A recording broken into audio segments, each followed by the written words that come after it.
Bab ke-328. Malam harinya, aku benar-benar datang ke rumah Safina untuk menepati janjiku padanya. Aku membawa tas sekolahku dengan buku-buku pelajaran yang akan kami pelajari malam ini. Ketika aku sampai di rumahnya, Safina menyambutku dengan hangat.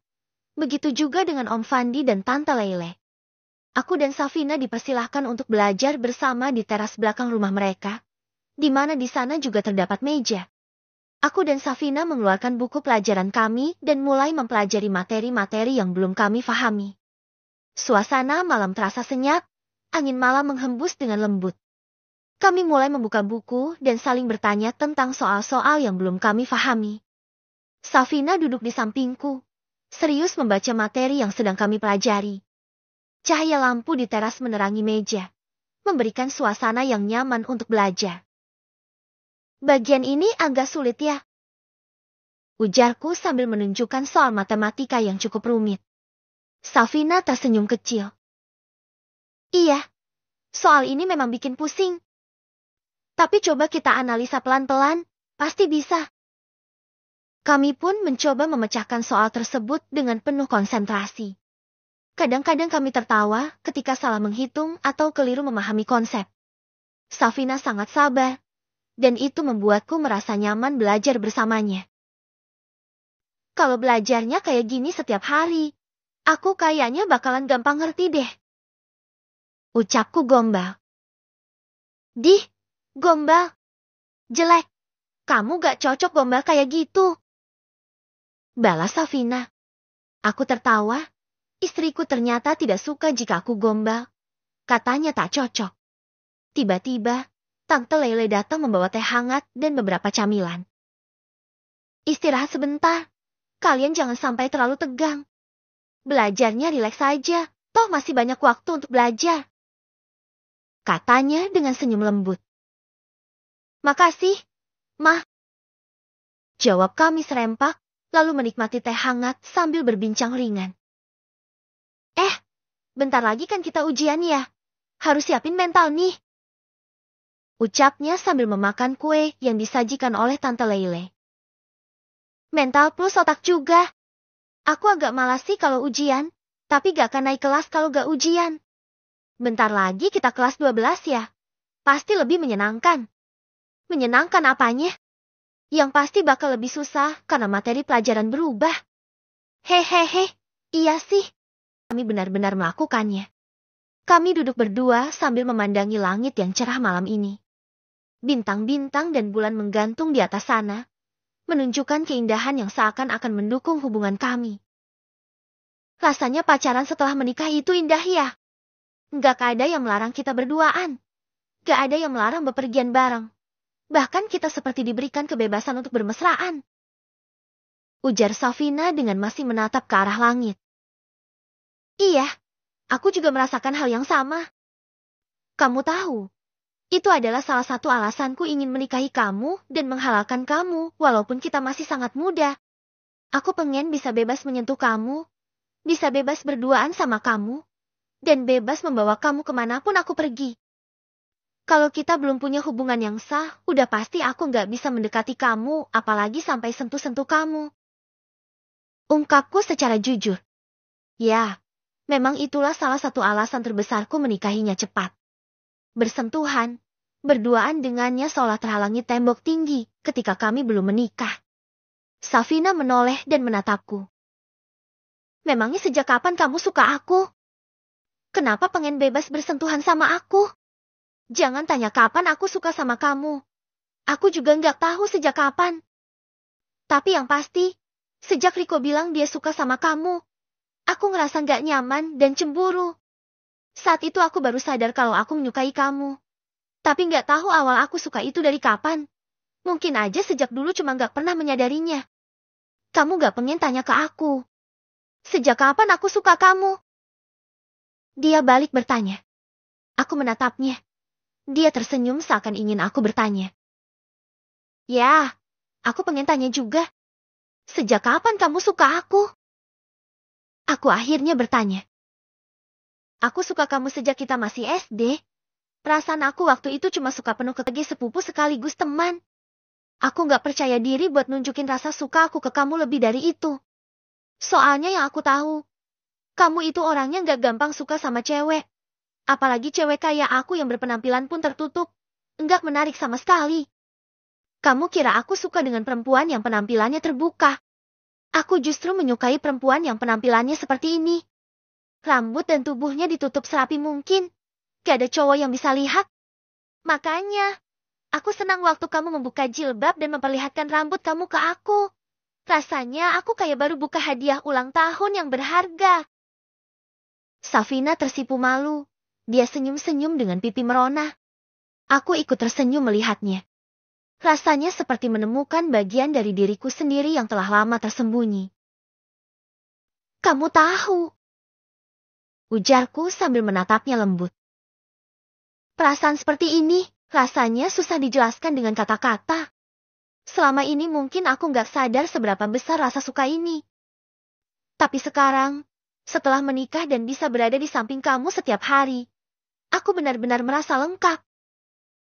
Safina menunduk malu, bermain-main dengan ujung jilbabnya. Aku juga merasa begitu. Ternyata, pernikahan ini nggak hanya soal status. Aku malah merasa nyaman, tenang, dan selalu bahagia tiap kali ada kamu di sampingku. Padahal awalnya aku juga ragu sih. Aku nganggap kamu mau nikahi aku karena udah curi ciuman aku. Hehehe. Iya, itu memang karena aku cium kamu. Tapi selebihnya memang aku pengen banget halalin kamu. Kata Dedi, punya kekasih halal itu indah. Gak akan ada larang apapun. Bebas ngapain aja. Tapi, kita tetap belum bebas, kan? Masih ada larangannya. Ucapnya malu. Itu demi kebaikan kita. Nanti kalau udah waktunya gak akan ada larangan lagi. Baik Dedi ataupun papa kamu. Mereka gak akan melarang kita meskipun kita bobo bareng. Lalu berada di dekatnya. Aku duduk lebih dekat dengannya. Kurangkul dia dan menyandarkan kepalanya di dadaku. Aku pengen. Malam ini lebih panjang dari malam-malam biasa. Aku pengen selalu kayak gini sama kamu. Ucapku. Aku juga maunya gini terus. Kayaknya gak apa-apa deh kalau cuma gini aja.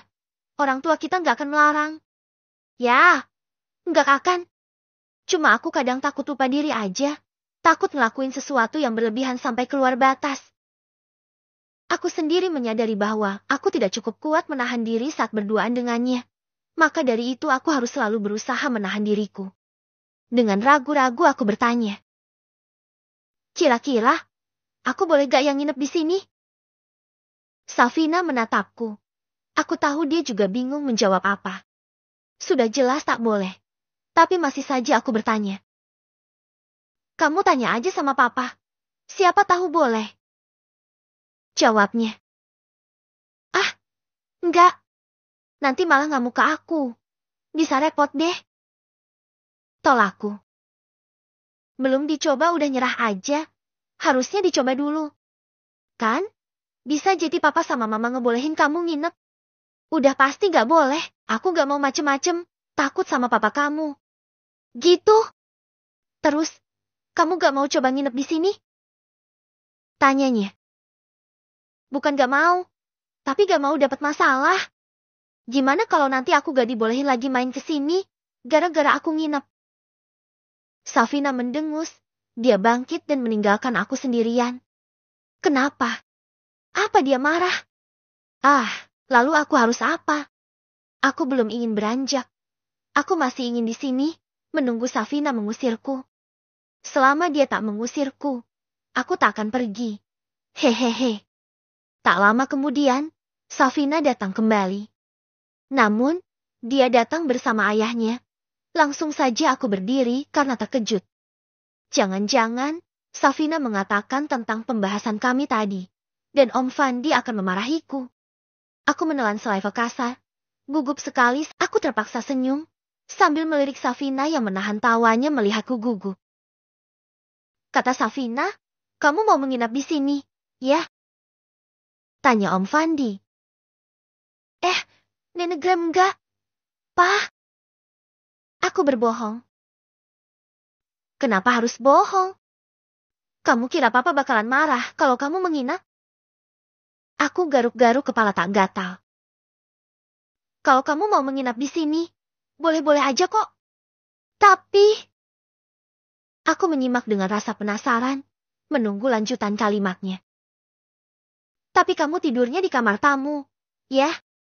Gak boleh tidur di kamarnya Safina. Gimana? Lanjut Om Fandi. Serius? Dia mengizinkan aku menginap di sini? Hatiku senang, tapi berusaha tetap tenang. Seriusan, aku boleh nginep di sini, Pak? Tanyaku. Ya, tapi tidurnya di kamar tamu. Kamu gak boleh ke kamarnya Safina. Kalau ketahuan melanggar, Papa gak akan segan melarang kamu menginap lagi. Jawab Om Fandi tenang, tapi tegas. Iya, gak apa-apa. Pa, aku mau kok. Tidur di kamar tamu gak apa-apa. Ujarku bersemangat. Rasanya aku ingin meloncat kegirangan saja saat ini. Om Fandi tersenyum. Dia kemudian pergi dari hadapan kami kembali ke dalam rumah. Aku dan Safina tersenyum. Kamu berdua senang bisa tidur serumah lagi. Ya, walaupun tetap di kamar yang berbeda. Nah, aku bilang juga apa? Papa gak akan melarang, tapi pasti tidurnya di kamar berbeda. Ujar Safina mendekatiku. Iya, tadi kan aku memang ragu. Takut juga. Tapi setelah dikasih izin kayak gini, rasanya hati plong banget. Hehehe. Idih, gak mau berusaha nih, pengen enaknya aja. Ejek Safina sambil mencubit tanganku. Aku terkekeh, kurai tubuhnya dan kupeluk mesra. Senang gak? Aku bakalan tidur di sini? Tanyaku. Gimana ya? Senang gak ya? Dia berpura-pura berpikir. Aku gemas sekali, langsung saja aku gigit pipinya lembut. Safina tertawa, sambil berusaha menjauhkan aku darinya. Aku tak akan melepaskan dia sampai aku puas menggigitnya. Kami bercanda sepuasnya sebelum kantuk datang. Sedangkan di dalam suasana mulai sepi, tampaknya Om Fandi dan Tante Lele sudah tidur di kamar mereka. Aku anteng bersama Safina. Kami benar-benar seperti orang pacaran. Menikmati indahnya pacaran setelah menikah. Kau tahu, ini sangat indah dan menyenangkan. Dan ketika malam semakin larut, Safina mulai mengantuk, aku melepas pelukanku darinya. Kami masuk ke dalam rumah bersama. Dia mengantarkan aku ke kamar tamu. Ketika aku akan menariknya untuk masuk ke kamar juga, dia menunjuk ke arah kamera CCTV yang terpasang di rumah itu. Nyaliku langsung menciut. Safina terkekeh. Aku jadi malu. Meski begitu, aku meraih tangannya dan menciumnya lembut. Good night, istriku. Ucapku. Good night, suamiku. Balasnya. Aku mengecup keningnya singkat. Barulah aku masuk ke kamar dan membiarkan dia pergi ke kamarnya di lantai 2. Aku tak takut Om Fandi melihat rekaman CCTV saat aku mencium anaknya. Kenapa harus takut? Toh, aku merasa itu boleh